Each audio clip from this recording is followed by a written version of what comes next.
Market में inactive रहने के बाद again I am back to the markets. और वीडियोस नहीं बना पा रहा था बिकॉज मेरा एक ट्रैवल शेड्यूल चल रहा था, कुछ और चीज़ों में भी बिजी था, प्लस मार्केट भी इतनी ज़्यादा वॉलेटाइल हो रही थी कि कोई भी व्यू देना, be it on the positive side और ऑन द नेगेटिव साइड, बहुत ही गलत जा सकता था। तो इसलिए मैंने सोचा कि क्यों ना एक ब्रेक लिया जाए और एक फ्रेश माइंड के साथ जब मार्केट में थोड़ी सी स्टेबिलिटी आए तो उस स्टेबिलिटी के साथ ही हमें आगे कंटिन्यू करना चाहिए।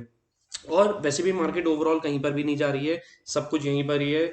आपको राइट टाइम पे एंट्रीज और आपके राइट टाइम पे एग्जिट्स होने बहुत ज्यादा इंपॉर्टेंट है, बिकॉज अगर कहीं पर भी एक गलत स्टेप लिया और आपने अपने रिस्क रिवॉर्ड को फेवरेबल नहीं रखा तो वहां पे बहुत ज्यादा लॉस होने के चांसेस हो जाते हैं। सो ओवरऑल मार्केट इतनी ज्यादा करेक्ट होने के बाद अब कौन से ऐसे स्टॉक्स में हमें अपने इन्वेस्टमेंट्स ढूंढनी चाहिए, अपनी जो लिक्विड सरप्लस फंड्स जो हम एक इमरजेंसी पर्पस के लिए जिन फंड्स को हम रखते हैं उन फंड्स को हमें किस तरीके से डिप्लॉय करना चाहिए सो दैट हमें शॉर्ट टर्म या मिड टर्म में एक अच्छी ओवरऑल एक रिटर्न्स मिल जाए। So overall Nifty bank Nifty ने बाउंस देने के बाद मैं कुछ पर्टिकुलर सेक्टर्स के ऊपर थोड़ा सा स्पेसिफिक रहूंगा, बिकॉज मुझे लगता है कि आने वाले टाइम में कुछ सेक्टर्स हैं जो परफॉर्म कर सकते हैं। ऑलरेडी परफॉर्म्ड सेक्टर्स हैं, कुछ अंडर परफॉर्म सेक्टर थे जो अब एक बार एक रिवाइवल स्टेज पर आ रहे हैं और उसमें कंटिन्यूएशन मिल सकती है। सो पहला एक ऐसा सेक्टर रहेगा मेरे रडार पे sugar, because sugar pack last 1-2 साल से अच्छा परफॉर्म कर रहा है, लेकिन अगर उसकी हिस्ट्री देखोगे तो उसने काफी सालों तक परफॉर्म नहीं करा और लास्ट 1-2 साल के अंदर जो परफॉर्मेंस चल रही है वो जिस तरीके से मार्केट में रिकवरी आई, तो शुगर पैक एक ऐसा पैक था जो कि एक सडन रिकवरी के साथ में उसमें चलता रहा। सो सबसे पहला जो मेरे रडार पे रहेगा this would be a sugar pack, ऐसा सेक्टर जो मार्केट गिरने के बाद भी स्टेबल रहा। ठीक है, हमें एक स्टेबल चीज को भी पकड़ना पड़ेगा, बिकॉज मार्केट अगर गिर रही थी और इन एक पर्टिकुलर सेक्टर के अंदर बाइंग आ रही थी, दैट मीन्स वो एक स्टेबल सेक्टर था और वहां से रिकवरी जो आई वो बड़ी क्विक आई। सो सेकंड जो सेक्टर, एक स्पेसिफिक सेक्टर जो मेरे रडार पे रहेगा वो भी मेटल। मैं पुरानी वीडियोस में भी मेटल के बारे में बता चुका हूँ कि मेटल एक ऐसा सेक्टर है जो प्रॉब्ली आउट परफॉर्म कर सकता है आने वाले कुछ सालों में।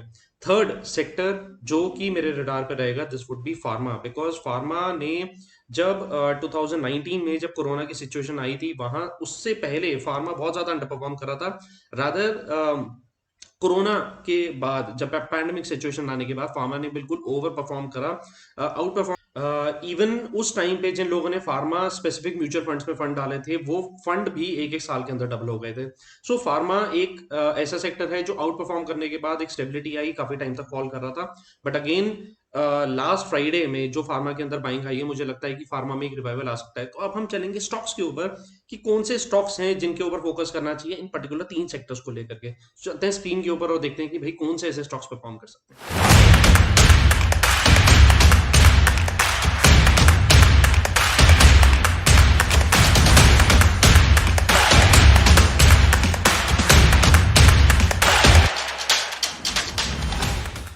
अब हम स्क्रीन पर आ चुके हैं। सबसे पहला निफ्टी बैंक निफ्टी के बारे में कुछ छोटा सा ओवरव्यू।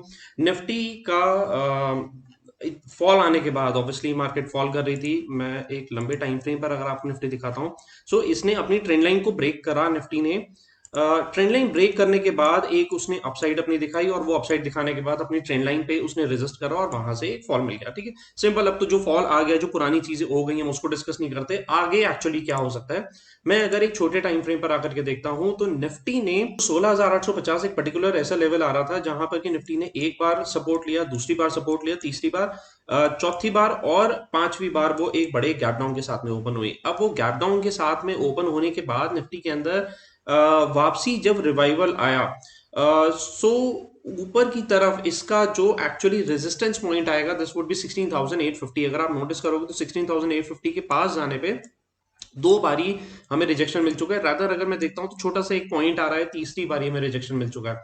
सो कंफर्म्ड अपसाइड जहां से कि भाई लगता है कि यहां से एक पर्टिकुलर लेवल जहां से मुझे लगता है कि भाई निफ्टी अगर ऊपर की तरफ निकल जाती है तो वापसी एक रिवाइवल सिचुएशन आ सकती है और हम अपसाइड के लिए एटलीस्ट 17,200 17,400 लेवल्स के लिए ओपन हो जाएंगे। वो है 16,850। एक्चुअली निफ्टी को 16,850 का लेवल सस्टेन करना पड़ेगा, वहां के ऊपर एटलीस्ट आकर के क्लोजिंग देनी पड़ेगी तो हमें एक रिवाइवल सिचुएशन मिल सकती है निफ्टी में। सो 16,850 ईदर साइड अगर वो ब्रेक नहीं करता, रेजिस्ट करता है तो हो सकता है कि हम वापसी नीचे की तरफ आ जाए, बट ये अगर क्लोजिंग दे दे तो मैं ऊपर की तरफ 17,200 17,450 के ऊपर के लिए ओपन हो जाएंगे। लेवल्स में तब क्लियर करूंगा जब एक बार यहां से एक ऊपर की तरफ जब लेवल्स वहां से मूव कर जाते हैं। Second is bank Nifty. Bank Nifty भी अंडर परफॉर्म करने के बाद, इतना ज्यादा फॉल आने के बाद, बैंक निफ्टी ने एक पर्टिकुलर लेवल पर आकर के सपोर्ट लिया, जो कि एक पुराना एक पॉइंट पर बैंक निफ्टी का गैप्स भी थे, छोटे छोटे गैप्स थे, प्लस उन पर्टिकुलर लेवल्स पर बैंक निफ्टी ने 2-3 बार जाकर के सपोर्ट ले चुका था। अगेन उन लेवल्स पर आने के बाद बैंक निफ्टी सपोर्ट लिया और अपसाइड में निकल गया। अभी शॉर्ट टर्म में बिकॉज प्रैक्टिकली हमें 35,200 35,250 के ऊपर निकलना बहुत ज्यादा जरूरी है फॉर फर्दर अपमूव, जो कि अपमूव एक्चुअली खुल जाती है 37,500 के लिए। बट मैं एक छोटे टाइम फ्रेम का अगर मैं एक आइडिया देता हूं, तो छोटे टाइम फ्रेम ने फ्राइडे को बैंक निफ्टी ने एक मूव के अंदर देने, रेंज के अंदर मूव देने के बाद वहां से ऊपर निकलने की कोशिश करी, बट अनफॉर्चुनेटली मार्केट बंद हो गई और वो वहां से कोई अपसाइड मूव वहां पे नहीं दिखा पाया, एक रेंज के अंदर ही घूम रही थी। सो नीचे की तरफ जो एक्चुअली मुझे लगता है कि बैंक निफ्टी ने जो सपोर्ट बना रखा है, दिस इज अप्रोक्सीमेटली 33,950 34,000 पे ये पर्टिकुलर लेवल एक बाइंग अपॉर्चुनिटी मिल सकती है। और ऊपर की तरफ अगर हम ब्रेक कर जाते हैं तो मुझे लगता है कि लेवल्स जो एक्चुअली मैं लेवल्स यहाँ पे एक्सपेक्ट करूंगा 35,760 और एक और लेवल ऊपर की तरफ 36,200, अप्रोक्सीमेटली 200 के आसपास। बट कोई ऐसा गैप डाउन नहीं खुलना चाहिए जो 33,950 के नीचे ही खुल जाता है, तो ये जो व्यू है ये बेसिकली निगेट हो जाएगा और एक्चुअली फिर वहां से जो लेवल्स दोबारा नीचे की तरफ ओपन हो सकते हैं और बहुत ज्यादा डाउन साइड ओपन हो सकते हैं। तो फिलहाल जो एक स्ट्रॉन्ग बेस बना चुका है निफ्टी, बैंक निफ्टी में 33,950 34,000 पे एक अच्छा बेस बन रखा है। ऊपर की तरफ अगर मूव करता है तो लेवल्स ओपन हो जाएंगे। अभी बैंक निफ्टी और निफ्टी को सपोर्ट करने के लिए कौन चाहिए? निफ्टी को बेसिकली सपोर्ट करने के लिए चाहिए रिलायंस, ठीक है। सो मोटा भाई अगर मूव नहीं करेंगे तो फिर मजा नहीं आएगा, निफ्टी के अंदर एक्चुअली मूव नहीं आएगी। अगर मैं यहाँ पे वीकली टाइम फ्रेम पर देखता हूँ मोटा भाई में, तो रिलायंस ने एक जोन था अराउंड 2250 2230 के आसपास, एक जोन था जहां पर के रिलायंस ने रेजिस्ट करा था अराउंड 2020 में। उसके बाद अगेन वो मार्च 2021 में आया, रेजिस्ट करा। उसके बाद अगेन जून 2021 में आया, रेजिस्ट करा।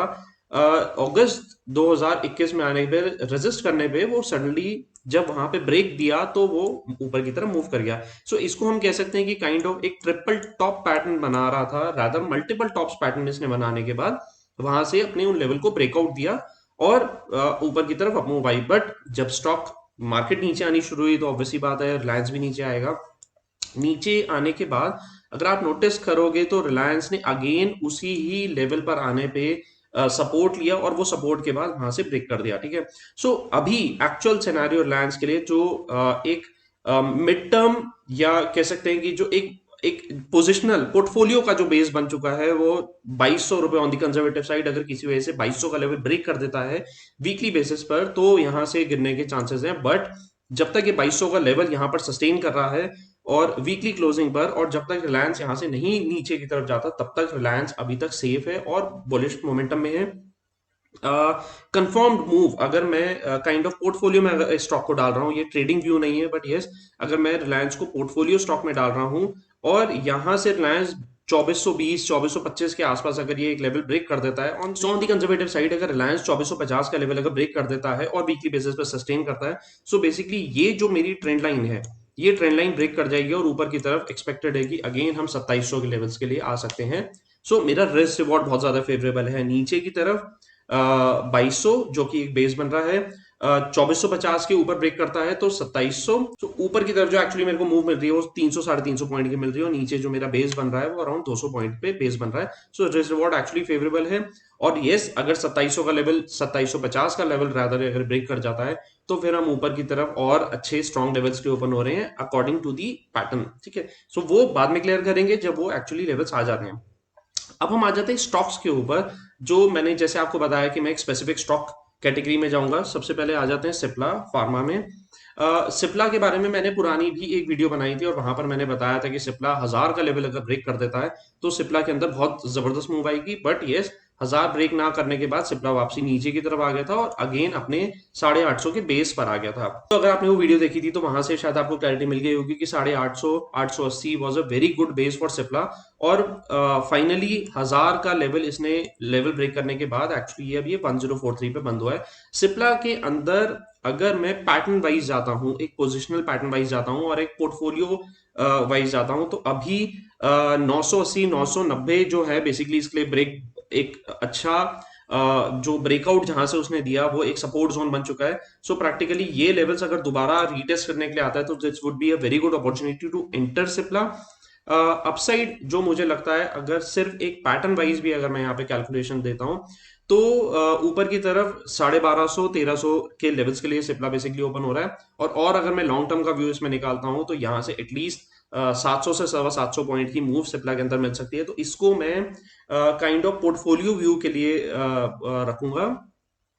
नेक्स्ट आ जाते हैं डॉक्टर रेडी, बिकॉज फार्मा अगर फॉल कर रहा है तो डॉक्टर रेडी का नाम वहां पर ना आए ऐसा पॉसिबल नहीं हो सकता। So doctor ready again looks very good. Practically अगर आप देखो तो डॉक्टर रेडी में 3600 रुपए के आसपास जो इसने एक्चुअली सपोर्ट बनाया था, उसी लेवल पर आने पे इसने दोबारा सपोर्ट बनाया और इवन दो लास्ट की वीक की दो कैंडल्स 3600 3650 के आसपास ने सपोर्ट लेने के बाद ऊपर की तरफ अप मूव दे रही है। बट अगर मैं थोड़ा सा और हिस्टोरिकल व्यू में आता हूं तो 4200 रुपए के आसपास इसका एक सपोर्ट था पुराना, और उसी लेवल्स के आसपास इसके रेजिस्टेंस थे। So again there are chances कि यहां से आने के बाद 4200 रुपए के आसपास 4200 पे आने पे हो सकता है कि ये रेजिस्ट करे और दोबारा नीचे आने की कोशिश करे। बट यस, अगर यहां से 4220 के ऊपर अगर ये क्लोज कर जाता है और सस्टेन करता है तो आई फील ये एक्चुअली यहाँ से 5000 के लेवल्स के लिए भी ओपन हो रहा है। So doctor ready Cipla pharma के व्यू में मैं रडार पे रखूंगा। तो मैं यहाँ पर लिस्ट डालते रहता हूँ सो दैट कोई कंफ्यूजन ना रहे और किसी को बाद में अगर कोई वीडियो देखता है तो इमीडिएटली वो वहां से एटलीस्ट उसको पता चल जाए कि कौन सी सीरीज में कौन कौन से स्टॉक्स हैं। सो सिप्ला, डॉक्टर रेडी और रिलायंस मैंने क्लियर कर दिया। शुगर स्पेस में आ जाते हैं विच इज ओगर शुगर। ठीक है, so Ugar sugar actually looks very good, 64 पे चल रहा है। अगर मैं इसके वीकली चार्ट में अगर हम नोटिस करते हैं तो 71 पे एक रेजिस्टेंस था रादर शुगर के स्पेस में, मैंने पहले उसके इससे पहले भी डिस्कस करा था। सो ये बेसिकली एक राउंडिंग बॉटम पैटर्न बना रहा है।